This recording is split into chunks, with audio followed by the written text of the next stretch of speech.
this gas station's kind of weird about letting people sit here, but there's new guys in there, so they probably don't care. They all of a sudden have all of this new business. They ain't never got no business, probably because people's attitudes be negative. Some of the ladies that work here be having a very negative outlook on life, okay? That's what we'll call it. A negative disposition, honey. You know, sometimes simply just fixing your face will entice people to come into your establishment. When you walk around with a grim pout or an angry pout, it kind of runs people off, makes them uncomfortable. You know?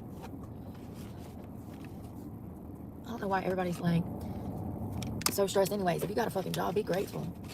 Yeah, I'm sure it sucks, but you have to fucking work and be grateful you got a job. You know? Some of us out here, almost 8 million, can't find one. You know? You too, be safe out there. I just wonder when things are gonna get better, you know? It's been absolute hell for years. 4. Like I said, I think it'll get better by like 2030, 2032. Once they can completely eliminate these DEI policies that have hurt us so much, they've definitely hurt me. I would say that DEI programs are the number one reason that I haven't been able to find a job, but also number 2 would be immigration. That's affected me personally for the past 4 years. So first DEI, and then immigration, then my criminal record. You know, it does not help at all. So it sucks. I mean, it's personally affected me to the point I've lost everything, you know? I can't find work. Cannot find work. I'm not the only one, though. There's almost 8 million people out of work right now. 7.8 million looking for work. We're all fighting for jobs. Now we've got, 300,000 federal workers that's, fighting for positions. And then you got all these companies that are laying off. So then all of those people go back into the job market looking for work. All of these companies that have filed for Chapter 11 bankruptcy, all of those people go back looking for work. And most of those people are going to be hired before me anyways because they don't have a criminal record.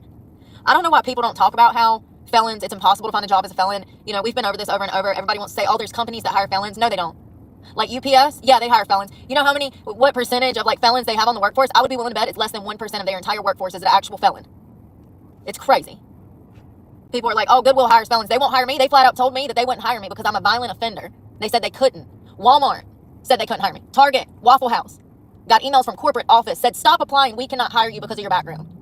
I've been over this 10 times. It's exhausting. Everybody always thinks they know what's best for me, but they wouldn't even actually attempt to do 1/8 of the work that I fucking do every day if they were in my fucking shoes. So I don't take people's advice that haven't been through what I've been through. It's very rare that you find a situation such as my own. As a matter of fact, I've never met another single person in my situation. Ever. Ever. People will give you advice and expect you to take horrible advice, and it's shit that they would never do themselves. Ain't it interesting how people will tell you to do something, but they would never take their own advice? You know that they wouldn't live under those conditions or do things the way that they're telling you to do things. It's almost like they want you to take bad advice. They usually do, They usually do.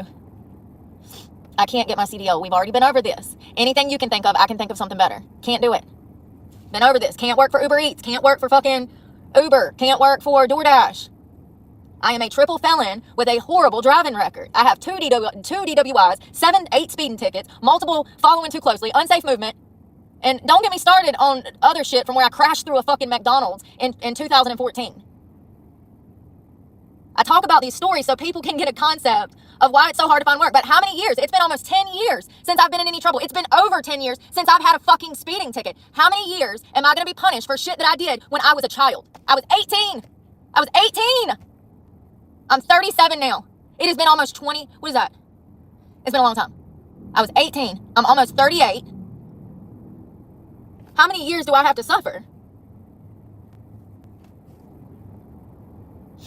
And like I said, I don't think it's going to get better. I think it'll be like this till 2030, 2032. I think we are in for deep shit. People don't even realize. We have more people getting laid off and more businesses closing than ever before in our nation's history. It is up, 276%? Business closures are up 276 fucking percent. You know how many business openings are up?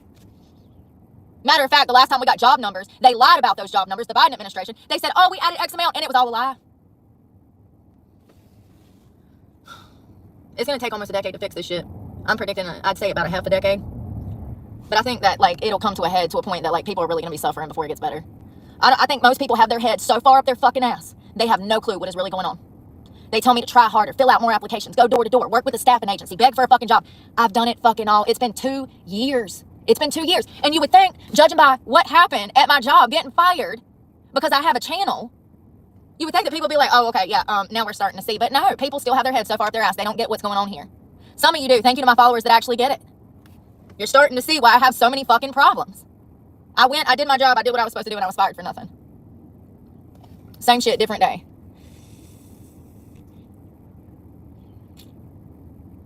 Because I don't have $10,000. Do you have $10,000? Jesus Christ. We've been over this. It's exhausting. I feel like they're trolls. How many times do I have to say something? Like, I really do feel like people trolling. I really feel like people be trolling, asking questions. That's why I ignore them. Because, like, either you're not listening, because I've done said it 100 times, or you just choose not to. Like, either you're incapable, or you're incompetent, or you're choosing not to listen. We talk about this every week. We talk about the same things every week. And people are like, what is this channel about? Well, apparently it's me reiterating till the cows come home this story. You know what I mean? I know, Robbie. I know. Oh, I'm well aware. See, for the first year, I was gaslit into thinking that I was the fucking problem when I got more work ethic than every motherfucker in that store combined. Okay, first of all. Second of all, I let the internet beat me down when I was blowing through $40,000 worth of savings looking for a job. I was going to so many job interviews in a fucking day, it was ridiculous. I would drive from Eden to Greensboro to Winston and do separate fucking job interviews back to back to back. I would go through days that I would do 4 to 7 interviews in one fucking day. Do you know how complex it is to schedule that kind of fucking job work day? To drive from a city that's an hour away just to go to a fucking job interview? And do you know how expensive that is? And then people wanted to call me a liar when I got receipts. I'm so over the bullshit. You know what I mean? I'm so over it. This is why I film everything. Because remember, I'm the hardened criminal that's a threat to society, that's a child abuser, that's a drug problem. Like, I have a drug problem. Remember? This is why I film everything. Because people that actually have a fucking brain can see through the bullshit. It's just crazy that society has tried to destroy me because I'm a good person. Time and time again. From the foster care system to now. And I'm not going for it. I'm not going for it. I've done everything. I've went above and fucking beyond trying to get myself off the fucking streets. I've had no help from DSS. I've had no help from anybody. I do this by myself. Completely. My sobriety, the school, the staying afloat, like everything from the internet has caused life to become worse. I just got fired from the first job that I found in almost 2 years. And not one person says, Brooke, you know what? That's fucked up. You should take legal action. You should do this. You should do that. Even though legally speaking, I should. Nobody truly has my fucking back like I do. And they never will. And that's exactly why I don't have friends. Because I'm fiercely fucking loyal. And if somebody would have done that shit to one of my friends, I would be in their corner saying, this is fucked up. This is past fucked up. Nobody said that. Because nobody wants to see me fucking win. Nobody ever has. Anyone being a pervert will be blocked. Anyone asking the same question will be blocked. There's tons of videos you can go find talking about it. Well, there's multiple reasons for that, Janice. So when I was working at that bar, the other bartender sold drugs in front of my face to a customer sitting at the bar. Not only that, she had a drug problem herself and constantly kept running to the bathroom. People are not going to want me around because I know things. I didn't tell you guys that because I needed the fucking job, so I was going to play the fucking game and mind my fucking business. First night she got there, she was a fucking hour and some change fucking late. Strung the fuck out. I don't know if it's uppers or downers. I'm going to assume that it's probably uppers, probably cocaine. She kept running to the bathroom. Every time she would go in the bathroom, she would carry her bag with her. Huge red flag. I mean, even bartenders who get their period, what we do is we'll take a tampon, stuff it in our bra from our purse, and then go to the bathroom.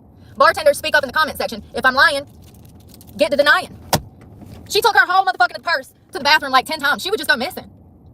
Well, then halfway through the night, the second night that I worked with her, I noticed her talking to some guy on the other side of the bar. It was a couple. And I saw him pass her money and her hand him something. They did the little hand thing, you know. And then she like tried to hug him. She like reached around the back to hug him and then passed him the money and passed him something at the same time. And I'm literally standing right there, bird's eye view. I can see everything. And I'm like, okay, I'm gonna mind my business. And I'm thinking to myself, I'm like, I'm wondering if the owners know that this shit's going on. Like, I don't know. So because she was new too, and I had actually worked before she did. They needed multiple bartenders because they had fired multiple bartenders because all of them was getting drunk at work and they weren't reliable. And here you are taking on a new employee that was already late the first day at work. Ain't my business. I was going to do my job, mind my business, and I was trying to keep the peace with these people. But it's crazy how people can't seem to understand that I see stuff like this, and people have a problem with me knowing stuff like this because I tell the truth about everything. People are going to hate me because they're going to be worried that I'm going to spread their fucking secrets. And I didn't even tell you guys about that because I didn't know, and I've been thinking about it for days. I was like, I wonder if I should mention that. Ain't my business. If that's how she wants to live her life, that's her choice. And I was going to not judge her because of that. I was cool with her, worked well together. She is a hard worker. So, you know, it's just crazy that people can't comprehend that things like that are going to piss people off.